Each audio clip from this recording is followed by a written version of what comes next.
Now, I want you to notice Hanan's pattern here. His pattern. See, the first thing, here's a pattern that he had here. The first thing is he was distraught. He was distraught because his father had died. He was grieving. How many of you know that when you become emotionally distraught, that your perspective becomes, secondly, distorted, so it leads to distortion? See, when you are distraught, you're just coming out of a death. You just lose a job. You just filed bankruptcy. Your child just got in trouble. The school just called you. You're distraught. Now you have a distortion of reality. You have a distortion of reality. You go to the hospital, you think everybody in the world is sick. You're distraught, you're in the hospital, you're looking around, there are other sick people on gurneys because you're in a hospital and everybody, well people don't just go to the hospital. I know that there's some preventive care, but most folks are not there for preventive care, particularly men. So, when a brother goes to the hospital, he's sick. And he's been sick a long time. He's been at home waiting on it to clear up on its own. And because it didn't clear up, then he broke down. Most of the time, a woman in his life had to make him go because he was sitting at home, it'll pass. It will clear up. I'll just put some alcohol on it. You'd be surprised. But here was Hanan. He started off, he was distraught because his father had died. He had experienced a death of a relative. So he is distraught. When you are emotionally distraught, it causes a distortion of your perception. A distortion of your perception. If you have a distortion of your perception, then it's going to cause really a bad reaction. Now here's what I want you to realize. That if a reaction is greater than an action that has happened in your life, it means that the reaction is about something that happened before you came on the scene. Does that make sense to you? If the reaction is greater than the action, it means that the reaction is about something that has happened before this situation has occurred. So, Hanan is having a reaction that is greater than the action that David did. David is doing a kind gesture of sending things to comfort him as a condolence in the death of his father. He has had things that happened previously. Maybe nobody's ever affirmed him, and now he's like, I'm the new kid on the block, and now he's thinking that he's going to come and take this from me. No, this is my bat and my ball, and I'm not going to play with you. And he has a bad reaction because of his distortion. The distortion of reality for him leads to the next process in his mind, which is deception. Distortion leads to deception. When you have a distorted view of reality, it doesn't matter. You can think, because you drink every day, you can have a distorted view of reality and then lead yourself to being deceived that you don't have a problem with alcohol or pornography. Because of the distortion of your perception, it leads you to deception. Distortion of reality leads to deception, where you are really fooled into believing that your perception is reality.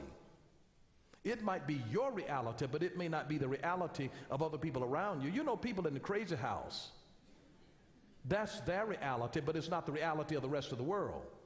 And if you're the only one who think that you're on fire, something's wrong with you.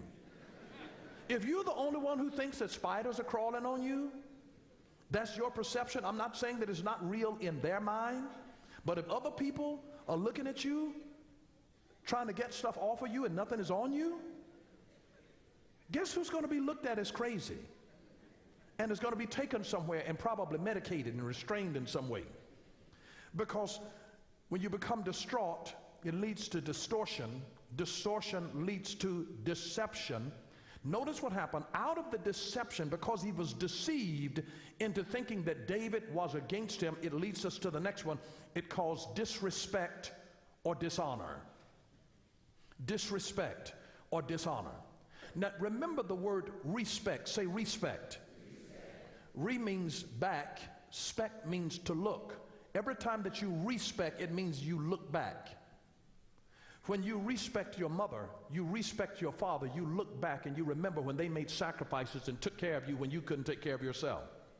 Respect is always based on looking back. You respect, you look back at something that has been done. And he disrespected David. He disrespected the men that he had sent to comfort him. He dishonored them. May I just raise this thought in your mind? Every person practically who is in prison today is in prison because of somebody that they failed to honor. And that honor generally starts in the home. If you root back to people that are in prison today, I promise you that you'll be able to locate a dishonor that came to a mother and or a father. Because dishonor can take you to a bad place. And when he dishonored David's representative, he started a war. Can you imagine how many wars are started just because people refuse to honor an authority on the job? Just because they dishonor the covenant of their own relationship, their marriage. Because they dishonor their mother, their father, their son, their daughter, their brother, their sister. When they dishonor, they start wars. What caused the war to be started between Hanan and David? And he started a war that he couldn't even support on his own. He had to hire out other armies because he wasn't big enough to take care of himself. Because he was a little daddy's boy that had never fought, didn't know how to do anything. And so now he's got to hire armies out to help him, and David whipped him and the hired armies. And you see, all of this mess happened because he had a bad perception. He was distraught. He had a distortion of reality. He was deceived in believing that David had something against him that was not honorable, and it caused him to disrespect and to dishonor the men that David sent to him. And when you dishonor the representative or the ambassador, it is as though you have dishonored that person themselves. If you dishonor an emissary, an ambassador from the United States, you've done it against the president. You've done it against the country. You've done it against the authority that is represented by everything that the country represents. So the disrespect and the dishonor then led, notice, to this one. It led to defeat.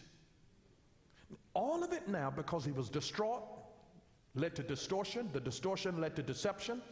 The deception led to disrespect and dishonor. And that dishonor led to defeat in his life. All because of a wrong reaction. He reacted poorly to a kind gesture. Have you ever known what it feels like when you are trying to be nice to somebody and they react to you in nastiness? Isn't that a hurting thing when you're trying to help somebody and then they snap on you and you came to help them? You can start a war out of a bad reaction. And most negative reactions that come out of people come out of a negative spirit in that person's life. Negativity in a person is identified by a few things. Negativity is fed by selective remembrance. Negativity. Have you ever noticed that about negative people? They remember the mistakes, they remember the bad things, but they don't remember the blessings and they don't remember the sacrifices that you made. Negativity is fed by selective remembrance. Touch your neighbor. Say, I know that person. I know them. You know the kind of people that I'm talking about. You can do 1,000 good things and do one thing wrong, and all that they'll bring up in your face is what you did wrong. All that they'll bring up is the time that you didn't help them, but they didn't thank you for the time that you helped them. You're sick of them. And you've helped them, and you've helped them, and you've helped them, and you've helped them. And now they got an attitude with you, and out of that spirit of negativity, they have selective remembrance. And then they will, some of them will have the unmitigated gall to say to you, you don't do anything for me. You ever heard that before? Well, it's a classic sign of a spirit of negativity because it has selective remembrance. They don't remember the good, the positives, the blessings, and the sacrifices that you made, but they always remember the bad stuff, the mistakes.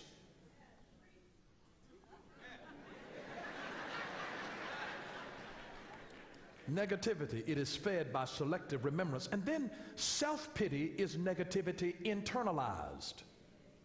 You find people that's always mealy-mouthing, belly aching, having this little pity party. It is negativity internalized when you get a person and then they're into self-pity.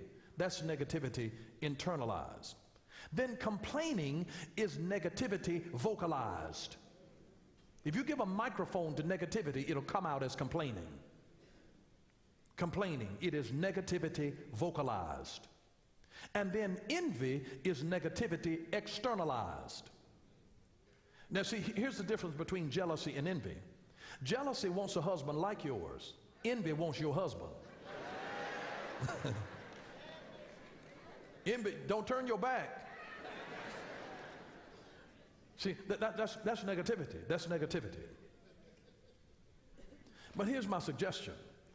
That instead of reacting, train yourself to respond. Instead of reacting, train yourself to respond. When you respond, here's what you do. You stop, you pray, you think, you get counsel, you do research. When you respond, you devise a strategy. And when you respond, you then put it into action. Can you see that a response is always a process of things? Whereas a reaction is immediate and has no time to think, to reflect, to pray, to get counsel, to devise a strategy, and to put anything in action. A reaction is a reflex. It has no thinking whatsoever. You hit me, I hit you. Psh, pow. You tell me something I don't like, I cuss you out and I walk off the job. Then you get home, I ain't gonna let nobody push me around. Nobody's gonna push me around. And you get home and somebody who's dependent on your income now, you had no thought about where you were gonna go to work now and how long you might be out of work. See, when you got another person might have been in that same job. Something might have been disrespectful to them as well, but they stopped. They prayed, Lord, give me strength, give me strength. You ever been to that place? We just ask the Lord to give you strength, keep you from hurting somebody, killing somebody, cussing somebody out.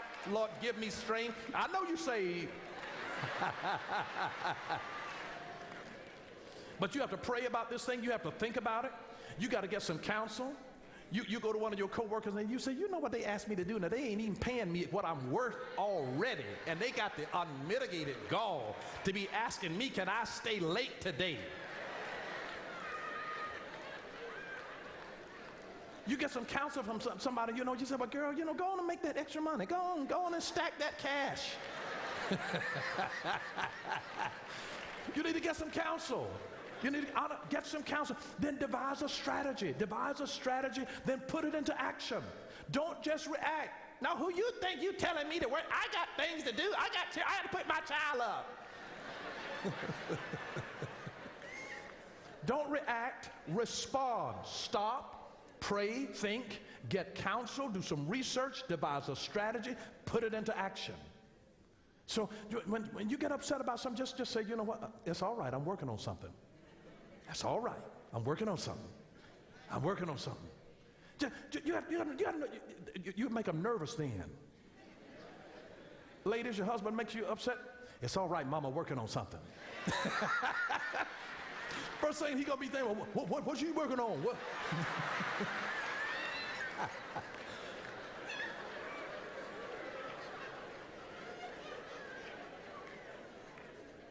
Thank you for watching Power for Living with Bishop Dale C. Bronner. Join us again next time for Power for Living, where revelation is power. Power for living.